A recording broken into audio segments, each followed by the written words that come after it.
Hi guys, welcome to Kingdom College's Selective Preparation Power Reading Test 7. Today we'll be reading a speech by Mrs. Hayley Eves. It reads, Youth Envoy to the Centenary of Federation, presented at the Centenary Commemoration Ceremony, Melbourne, on Wednesday 9th of May 2001. The outset. I acknowledge the Wurundjeri people, the traditional owners of the land on now which we meet. I would also like to pay tribute to the young people from our past, to those young men who raised their age so they could go on adventure and who fought bravely for our nation and who died for that cause. To all those young Australians who for so many reasons, tragedy, war, drugs, accidents, will be forever young in all our minds. In representing the voice of the future, I hope to leave with you with a sense of how we, young Australians, view our nation and how we view our future. Australia has changed dramatically in those 100 years since Federation. 100 years ago, when 12,000 people gathered in this building, a young woman of Asian origin would not have been given the opportunity to stand here to address them. I am young, I am a woman, and I am Asian Australian. That I am standing here in front of you demonstrates clearly that we have changed. I'm proud to be part of a multicultural Australia. I was born in South Korea and am part of a very multicultural family. I'm happy that so many of them could be here with me today. Whether you were born here or overseas, it does not take long for you to become part of Australia, to feel that you belong. I know this hasn't always been the case, and I know we have to keep working on tolerance and understanding between us all. These are goals which young Australians take to heart. The foundations of democracy that we commemorate here today are precious to us all. Young Australians today grew up with a great sense of equality between the sexes. Australian women have made a great contribution to Australia and to the world in the past 100 years. They have struggled with equality for recognition and acknowledgement of their own aspiration as women, and while things are great for me as a young woman in 2001, many milestones have only recently been achieved. I hope in 100 years' time, when Australians gather here once again, that if they are addressed by a female head of state, a female prime minister, and a female leader of the opposition, no one will think it unusual. I hope that one day in the future our head of state is one of us, lives among us, and is determined by the Australian people. I know in my heart that young Australians want to heal some of our actions from our past.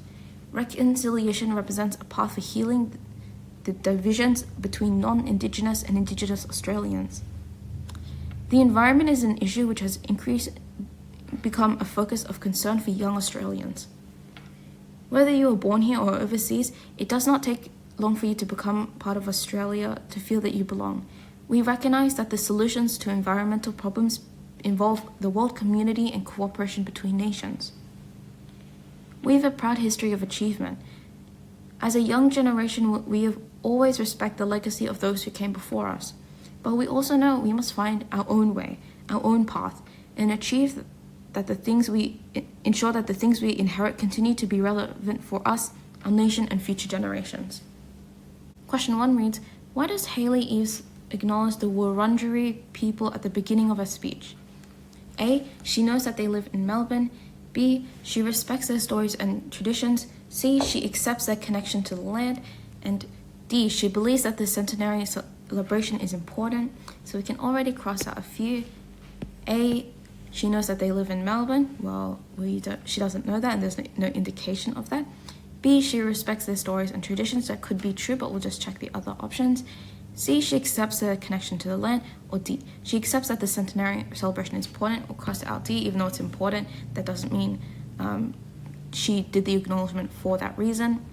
So you have B or C. To know the answer between B and C and to make the distinguishment, you must know what an acknowledgement to country is, and an acknowledgement to country or to the certain groups of Indigenous people who live in the area, it is C. She accepts their connection to the land. So while she does respect their stories and traditions, acknowledgement of countries is to accept people's connection to land. So it must be C. Question 2 reads, why does Hayley Eves wish to pay tribute to the young people from our past? A. She's one herself. B. She admires their courage. C. They lost their lives prematurely. D. They have been ignored. So we can already cross out a few. A. She's young herself. Well, that's true. That's not necessarily the reason why she's paying tribute. B, she admires their courage. Well, again, true, that's not the key reason why she's paying tribute. It must be either C, they lost their lives prematurely, or D, they've been ignored. And we know that it's not D, they've been ignored, because she is paying tribute, so she's not ignoring them. So it must be C. They lost their lives prematurely, and if we go back to the speech, we know that. She says here, who fought bravely for our nation and who died for this cause, and then she says, we'll be forever young in all our minds. So it must be C for question 2. Question 3 reads, why is Hayley Eves being asked to give her speech? A, she is Asian Australian. B, she is a representative of Australian youth. C, she's an Aboriginal Australian. D, she's a competent public speaker, so we can cross out a few options, which is A and C. C, she's not an Aboriginal Australian, she's just acknowledging the Indigenous people. A, she's Asian Australian, true, but that's not the reason why she's giving this speech. It must be B, she is a representative of Australian youth, or D, she's a competent public speaker. And while we know that D is true, that's not the reason why she was asked to give a speech. It was B, she is a representative of Australian youth, and we know that because it says here, I am young. And then she mentions further down how she's talking about young people and their concerns and how she feels strongly with this. So 3 is B. Question 4 reads, what are 2 qualities Hayley Eves regards as important to young Australians? A, tolerance and understanding. B, experience and courage. C, patience and cooperation. D, involvement and bravery. So we can cross out 1 already, which is C, patience and cooperation. Well, that's true. That's not what she's urging. She's urging people to go out there and to do things. So it could be A, B, or D. We'll just quickly check. Yeah, and it says here, we also recognize, we as in young people, that the solutions to environmental problems involve the world community and cooperation between nations. So that's 1 indication already. There's also a bit further down. We know we must also find our own way, our own path, and ensure that the things we inherit will continue to be relevant for us, our nation, and future generations. So it's not involvement and bravery. While that is an important quality, to her, that's not what she's saying young Australians necessarily all need to establish. It is A, tolerance and understanding. And again, it's also suggested to us early in the beginning when she's giving that acknowledgement of country and the acknowledgement of the young men who died in the war. Okay, now we'll do question 5. To what does the statement, many milestones have only recently been achieved, refer to? A, Australian women have now received some recognition. B, Australia has finally recovered after some damaging wars. C, Australia has lately accepted the idea of a female head of state. D, Australian youth have just gained equality.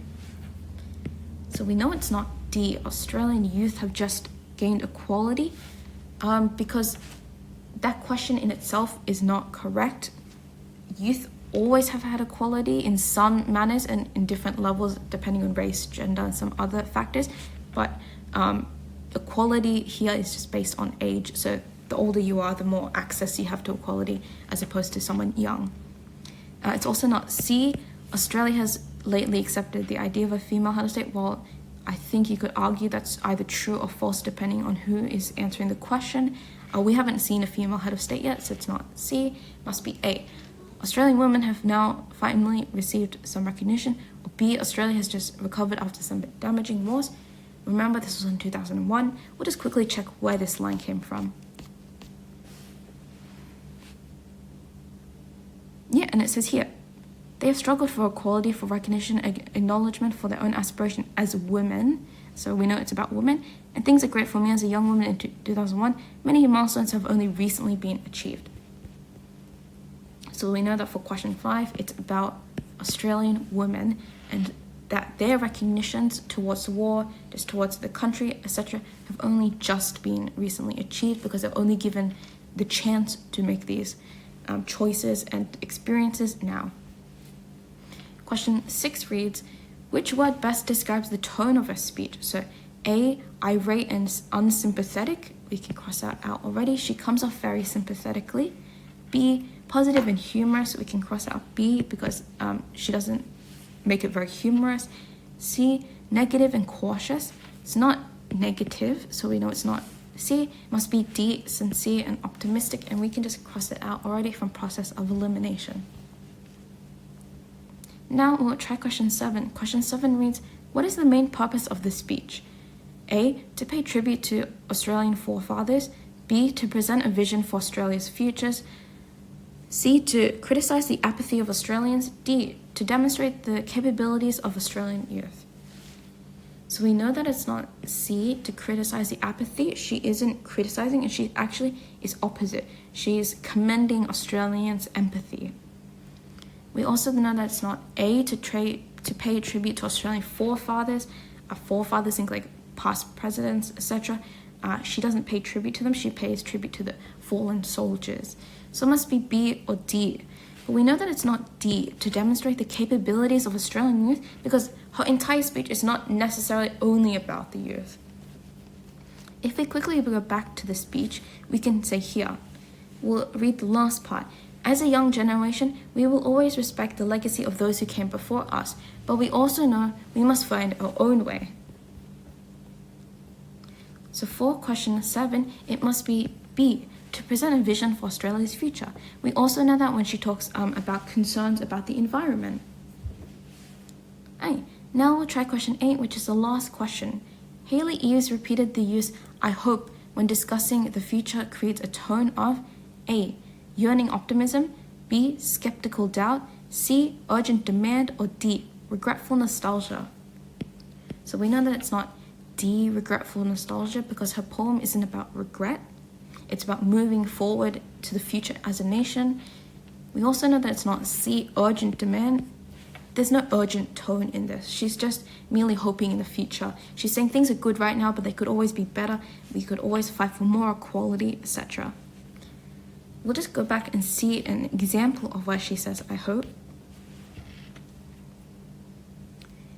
Yeah, and we can see here, I hope in 100 years' time when Australians gather here again, that if they are addressed by a female head of state, a female prime minister, and a female leader of opposition, no one will think it unusual. We'll just check one more.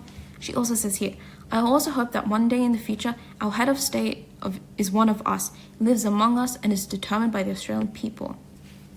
So it's a very optimistic hope. So yeah, it's A, yearning optimism. B, skeptical doubt. She's not doubting that this is happening. She merely is just optimistic for a future of this happening. Alright guys, thank you for coming to Edu Kingdom College's Selective Preparation Power Reading Test 7. I'll see you guys next time.